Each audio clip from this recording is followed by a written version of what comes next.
भारत में नागरिकता संशोधन कानून लागू हो चुका है। इसके तहत 3 पड़ोसी मुस्लिम देशों की माइनॉरिटी के लिए देश की नागरिकता के रास्ते आसान हो गए हैं।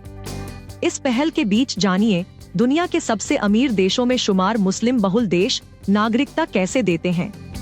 क्या सताए हुए बाहरी मुस्लिमों को यहाँ आसानी से शरण मिल सकती है? हमारा देश शरणार्थियों के मामले में हमेशा नर्म रवैया रखता रहा है। यहाँ लाखों की संख्या में कई देशों के शरणार्थी हैं। अब सीएए बनने के बाद 31 दिसंबर 2014 तक या उससे पहले पाकिस्तान, बांग्लादेश और अफगानिस्तान से आए हिंदू, सिख, बौद्ध, जैन, पारसी और ईसाई धर्म के लोगों को भारतीय नागरिकता मिल सकेगी। इस कानून पर मिलीजुली बातें कही जा रही हैं। 2 खेमे यहाँ भी हो चुके हैं, लेकिन देखने वाली बात ये है कि विरोध कर रहे मुस्लिम देशों में भी नागरिकता के लिए काफी पापड़ बेलने पड़ते हैं। पूरी दुनिया में नागरिकता के कुछ सिंपल रूल होते हैं। एक है राइट ऑफ सॉइल। ये कहता है कि बच्चे का जहाँ जन्म हुआ हो वो अपने आप वहाँ का नागरिक बन जाता है। दूसरा नियम है राइट ऑफ ब्लड, मतलब आपके पेरेंट्स जहाँ से हैं आप भी वहीं के कहलाएंगे। तीसरा नियम भी है, इसमें किसी भी देश का नागरिक दूसरे देश का सिटीजन हो सकता है, लेकिन इसके लिए उसे नेचुरलाइजेशन का पीरियड बिताना होगा। ये वो समय है जो आप किसी देश में बिताते हैं। ये 5 सालों से लेकर काफी लंबा भी हो सकता है। अब जानते हैं कि किन देशों में जन्म के आधार पर नागरिकता दी जाती है। 30 से ज्यादा देश बर्थ राइट सिटीजनशिप को मानते हैं। इसमें अमेरिका सबसे ऊपर है। उसने 19वीं सदी में ही राइट ऑफ सॉइल की बात की थी और अपने यहाँ जन्मे बच्चों को अपना नागरिक बताने लगा था।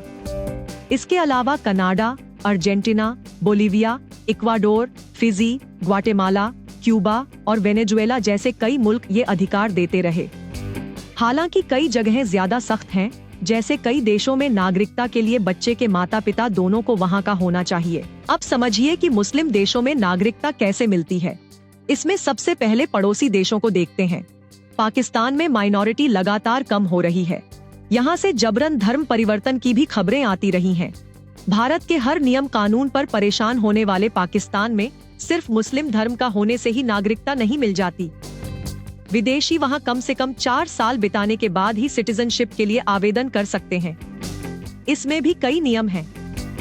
पाकिस्तान ने ऐसी कोई पहल नहीं की कि अगर साउथ एशिया के किसी देश में मुस्लिम परेशान हैं तो वहाँ आ जाएं। यहाँ तक कि उसने अफगानिस्तान के भी लाखों लोगों को कुछ महीने पहले ही निकाल दिया।